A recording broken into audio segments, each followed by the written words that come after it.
We are recording. Good evening. Welcome to Emma Hutchinson's GoTeam meeting, where we will follow the agenda as it has been emailed to you and publicly noticed. I would like to remind everyone that this is a meeting of the GoTeam. Only members of the team may participate in the discussion. Any members of the public present are here to quietly observe. For members of the GoTeam, please identify yourself when you speak. I am pleased to call this meeting of the Emma Hutchinson GoTeam to order at 5:02 p.m. Our first order of business is to call roll. The secretary will now take the roll. All right, Ms. St. Joy, Here. Ms. Phillips, Present.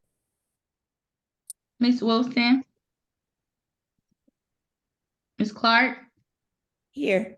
Ms. Manning, Present. Ms. Ruffing, Ms. Sullivan. Present. And that concludes the attendance. This team will only be able to take official action if a quorum is present. Ms. Dixon, is there a quorum present? Yes. Thank you. Our first order of business is to approve the agenda. This was provided to you and it's in your email. Are there any changes to the agenda?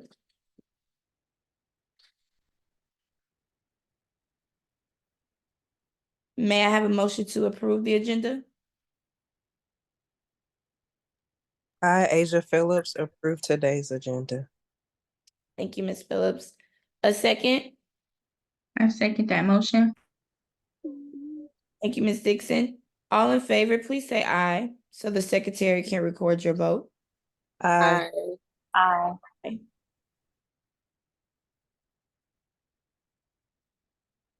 All opposed, please say nay.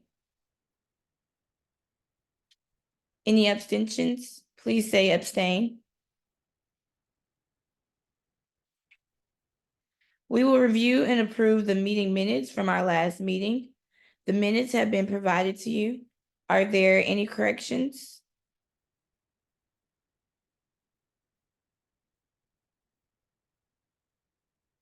Okay. If there are no corrections, may I have a motion to approve the previous meeting's minutes? I, Asia Phillips, motion the previous meeting's minutes. Thank you, Ms. Phillips. A second? I, Courtney Manning, second the motion. Thank you, Ms. Manning. All in favor, please say aye. Aye. Aye. All opposed, please say nay. Any abstentions, please say abstain. We will now move to the discussion items on our agenda. Good afternoon, everyone. We will start by discussing our spring 2024 MAP results. MAP is an assessment that we take in Atlanta Public Schools 3 times a year at the beginning of the year to see where they are when they're coming in, midpoint to see, which is winter, to see where they are after so much instruction, and then we do a final assessment in spring, which informs us of 2 things. One, it helps further prepare our 3rd, 4th, and 5th grade for their milestones. And it also helps our K1 and 2 identify any gaps that need to be closed before the upcoming school year. And it just shows how they're progressing, and it determines not only where they are in terms of academic proficiency. It also identifies the work by domain. It also gives information about Lexiles, and it also gives information about their growth as well as their proficiency. So we're going to look at the data results that we have for literacy and math. So this is a view of the district where they scored, and basically we've pulled out all the schools in the South Atlanta cluster. So you will see that we actually, in terms of proficiency for reading, we do have a higher proficiency amongst the majority of our cluster, but we still have a great number of students that are not meeting the standard. What we do hope with this assessment, again, they took this in March and they've had several weeks of instruction since this assessment. So what teachers really did was they honed in on the results from this assessment to try to close gaps, either increasing that proficiency or increasing that developing and getting the students that do not meet down. Something also that I want to bring our attention to with does not meet. Sometimes if we have a student that may be at 20%, but through their work, they end up at 50%. 50% is still does not meet by the state of Georgia standards. However, it is a tremendous amount of growth. So I want you to know that sometimes we see these colors, but our teachers are working very, very hard to be intentional about the work that they're doing. And that's why we have data discussions to tell the story, good, bad, or different. It is what it is, and it gives us a recipe on how to move forward. In terms of domains of where our students are in literacy, this is where they are overall. What you will see is the exam count looks different. And that's simply because certain grade levels take the assessed different portions. So example, foundational skills are only assessed in K and 1. So all the other grades wouldn't have foundational assessment because the assumption is that we've closed all foundational skills, concerns before they go on to the upper grades and so they can be successful. So we have been a little intentional about the work that we're doing with the foundational skills, implementing a phonics lab this year. And for the upcoming school year, we have an additional coach. I call our Readers Are Leaders coach that will be focusing on phonemic awareness, closing gaps, working specifically with small group instruction in the upper grades where phonemic awareness is a concern, to help appropriately build the right type of small groups to close those gaps even further. But if we close those foundational skills gaps, it kind of, and the vocabulary as well, it rippled down into the other areas. For mathematics, this is where we are. We are showing at about 10% proficiency, 33%, 56% does not meet. Please keep in mind that our math standards have shifted this school year. They haven't changed, but they're more enhanced than they were in previous years. So for the state of Georgia, this year is considered baseline. They are aware that the proficiency from last year may not look like the proficiency from this year simply because of the shift in the standards. So if you look at our kids, the kindergarten kids would be the kids exposed to the new standards the longest amount because that's all they have as a frame of reference. So you're looking at that K and 1 students will probably be coming up a little stronger because they're doing the standards as they've been written from the beginning, whereas our upper grades have maybe got it kind of in the middle. So there might have been some extra gaps that the teachers had to work to close. And that's why the state of Georgia is considering this a baseline year.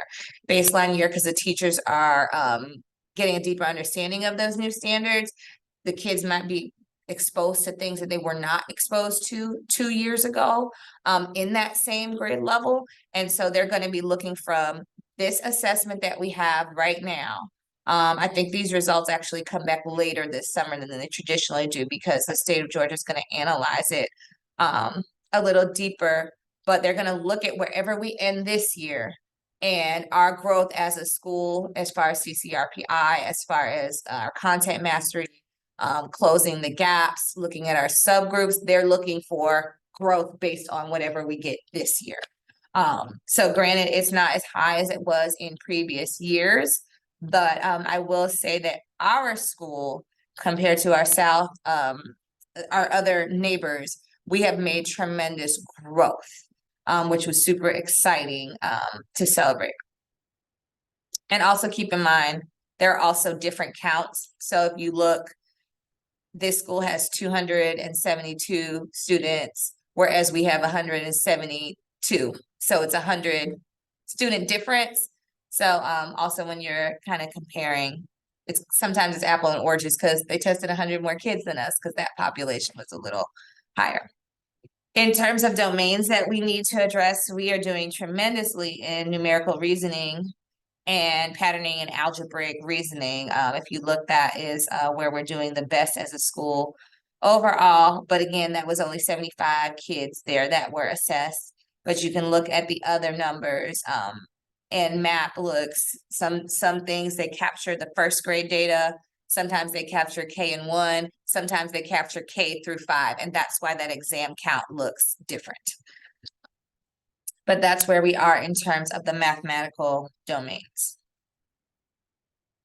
So now we're going to complete an activity for a needs assessment. During the needs assessment, we'll look at the data from the spring and identify 2 to 3 potential needs for 2024. This discussion will help leadership as we work on our continuous improvement plan. So we have a continuous improvement plan that we started. Schools do them every year, but our plan is supposed to be from 2023 to 2025. So we take the data that we gather in school, the feedback that we get from teachers, the input that we get from GoTeam, and when Ms. Long, myself, and the instructional coaches are working over the summer, we keep those needs in mind as we build the continuous improvement plan. So these are the questions that we would like to be considered. What does the data tell us? What's the good news? What are opportunities for growth? And what trends do we see with our data? I'd actually emailed everybody a copy because it's kind of hard to toggle between 2 screens, but I'm going to come out of this presentation mode.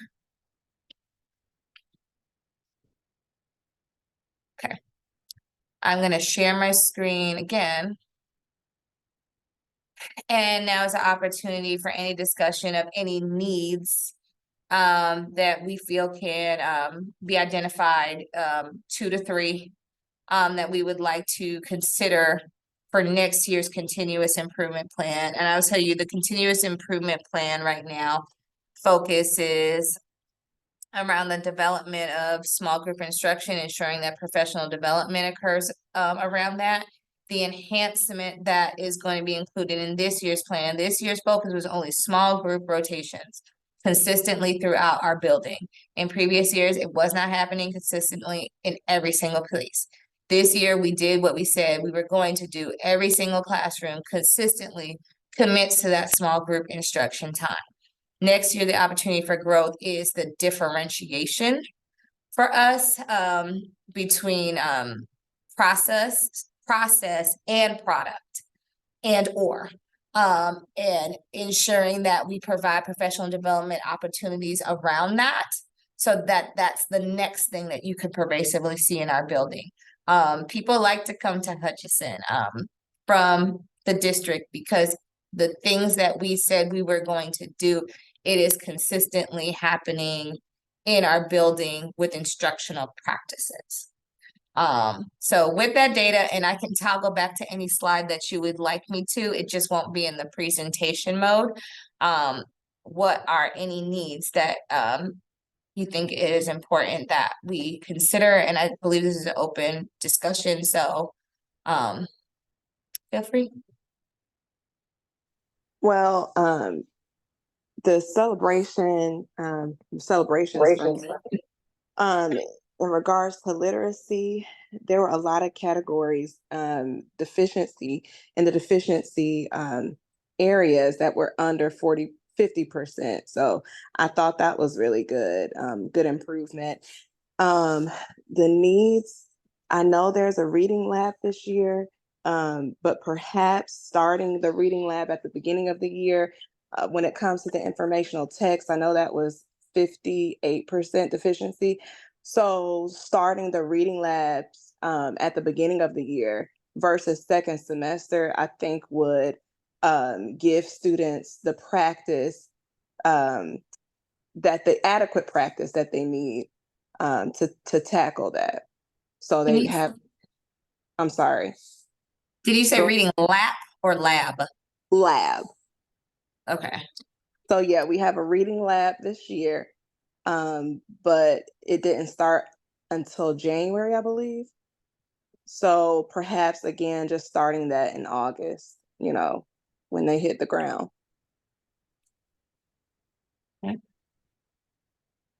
And also, I guess I can piggyback off of Miss Manning's, including the small group pullouts that the coaches and Mr. Copeland pulls has really helped. So maybe if we start that a little bit earlier in the year, that will help build on their vocabulary and comprehension sooner. And I do want to provide the caveat, I'm with you on that, but having that para support depends year to year on the budget and having that person in that capacity, if that makes sense.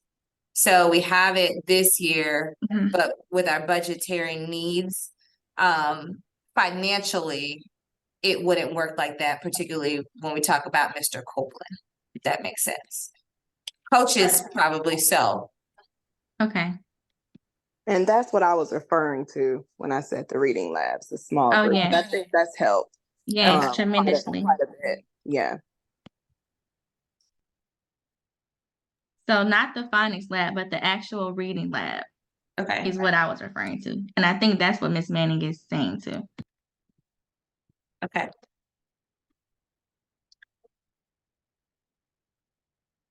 And then another need can be teachers collaborating. I know that you mentioned we will be getting a reading specialist. Readers are So leaders, instructional coach. yes, the readers are leaders, instructional coach. So maybe if we are given opportunities to collaborate with her to better support the students, I think that would be beneficial as well. Okay.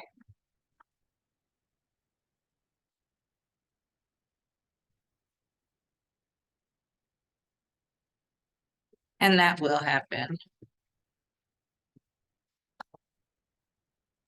And our reading coach. So maybe it can be a collaboration amongst the teachers, our current reading coach, and then the readers, our leaders, instructional.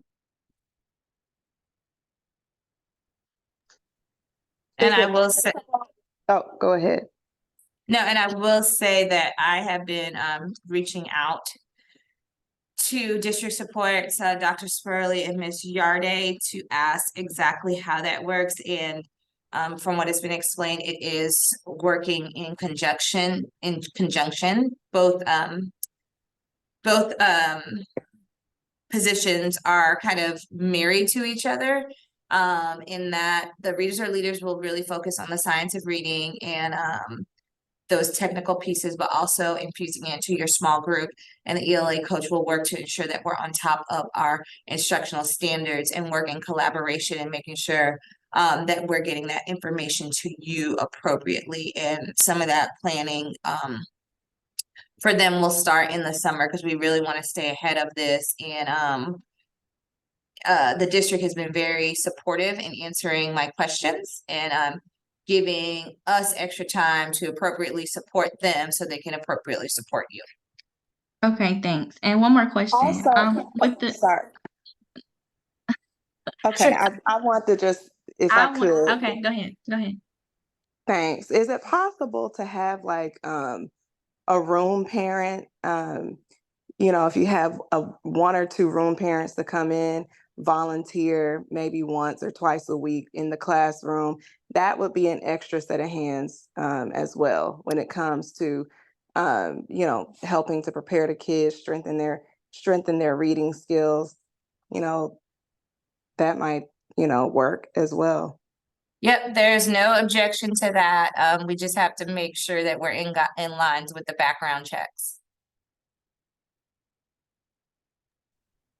And But my question, that's never been closed. It just we just have to make sure we have those background checks in place, because we're accountable for every single student. And we want to make sure everybody's safe.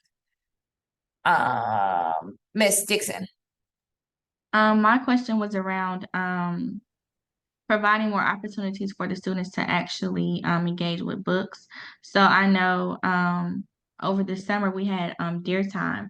So I wanted to know if there's a possibility for us to incorporate that back into the schedule if possible. So keep in mind with our schedule, you as teachers can implement it at any point. But as in terms of the standards of service, remember, we're losing 30 minutes in elementary schools next year. So we have the same, we've had that intervention time for 3 years. We're not gonna have it next year. And with the state of Georgia, we have a standards of service. So we have so many minutes in each instructional time. Now, keep me honest, I might have to double check, but I believe the minimum for ELA instruction is 90 minutes. I do believe we do a little bit more than that here, but I would have to check that document. So that's why I say keep me honest. But you could definitely do it within that time or time within your schedule, but it might not be something that we include in the master schedule. You guys as grade levels can include it anytime, but I will make a note of that on this note so that as we're finalizing the schedule, if we can do it, we will.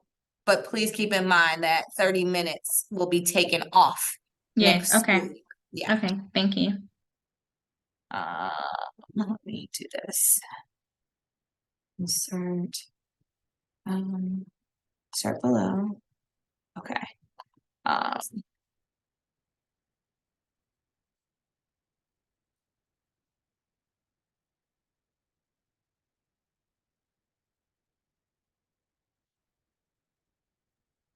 And Miss Manning, were you gonna say something in reference to math?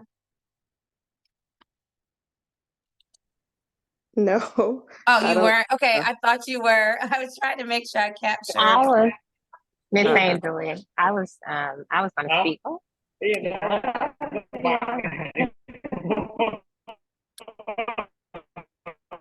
Miss Sullivan, it's kind of hard to hear you. Come back in. I was going. I heard that the reading was. Miss Sullivan, we're having a hard time hearing you. Is it possible that you type it? Lab was pretty good this year, and I was thinking. Miss Sullivan? Yeah, I'm gonna have to leave out and come back in. Oh, okay, because I was like, if you type it in the chat, I could read it out. If that's easier. Okay, she'll come back.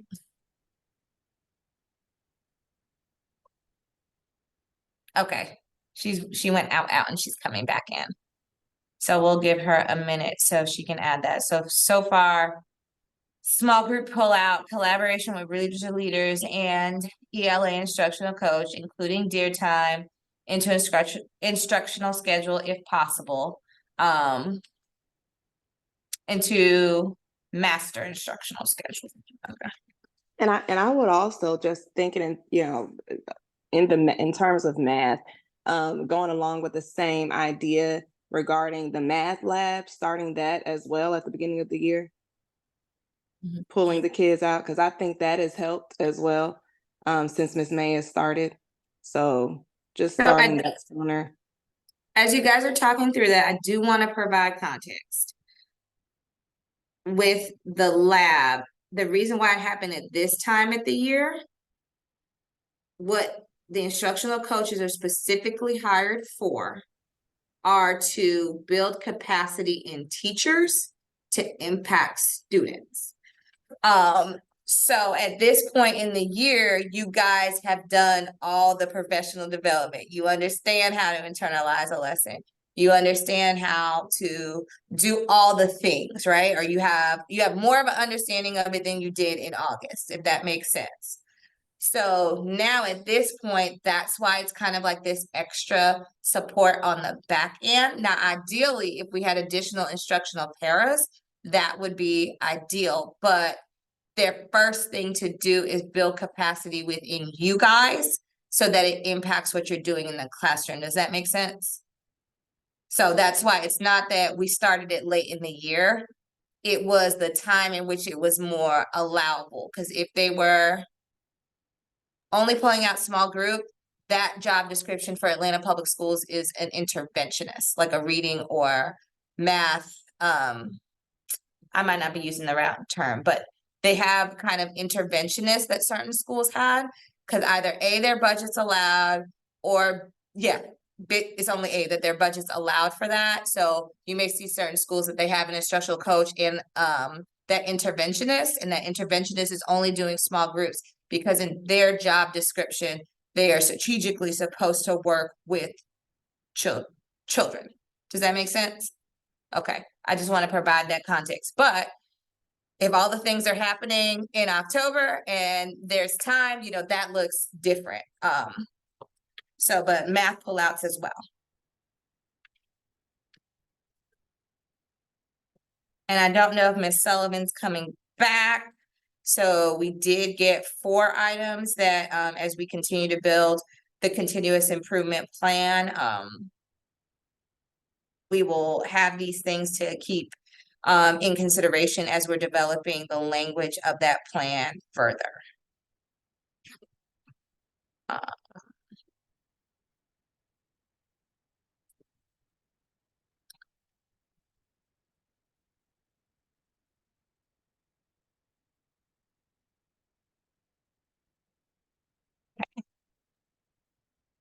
Thank you, Ms. St. Joy. We will No now problem. to information items, and the first is the principal's report.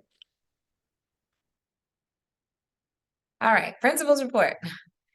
I just have all the dates of items coming up. We know that our Georgia milestone starts next week. We need our kids here each and every day on time.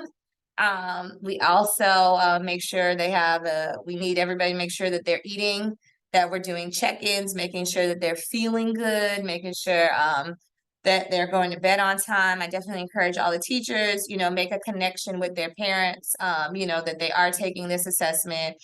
They are, we can tell from the activities that they had this week, they're ready to show what they know.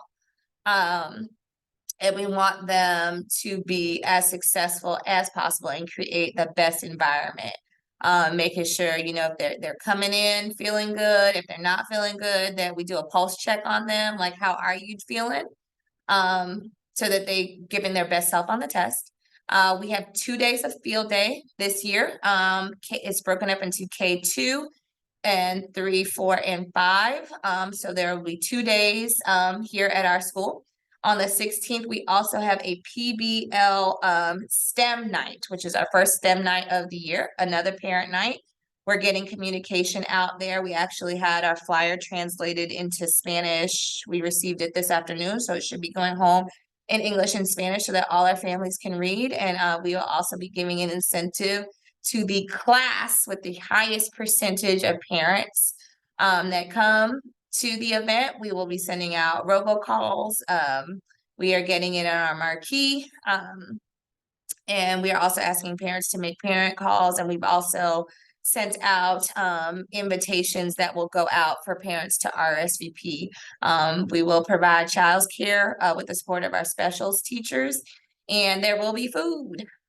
So please, please, please encourage your parents.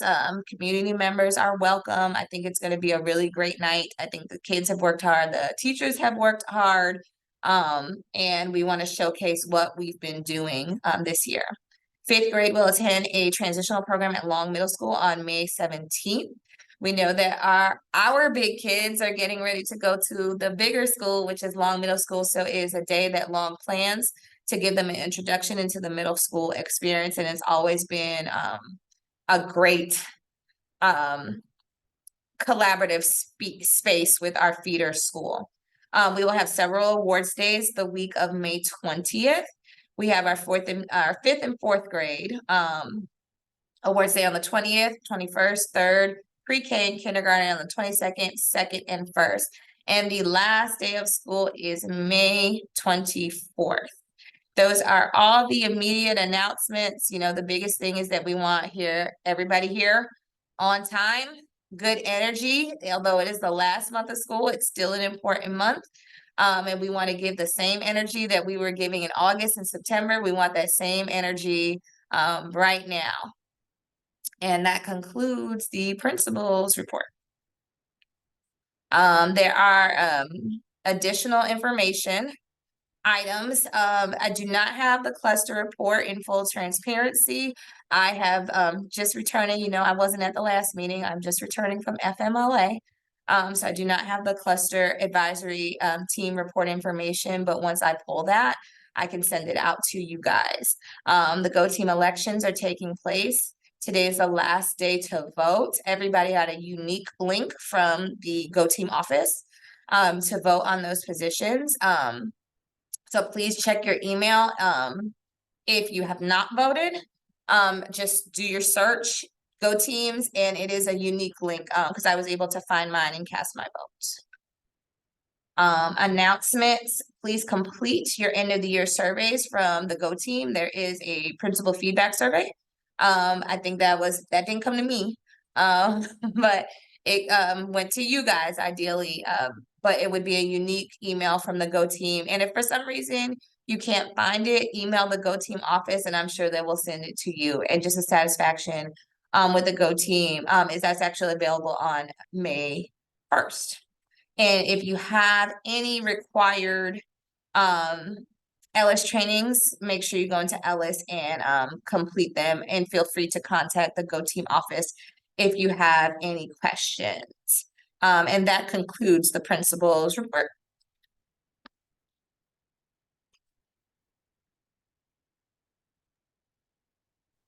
Thank you. We have now reached the end of our agenda. Is there any additional business at this time? May I have a motion to adjourn this meeting? I, Courtney Manning, motion to adjourn the meeting. Thank you, Ms. Manning. May we have a second? I, Asia Phillips, second that motion. Thank you, Ms. Phillips. All in favor, please raise your hand. All opposed, please raise your hand. Any abstentions, please raise your hand. The meeting is adjourned.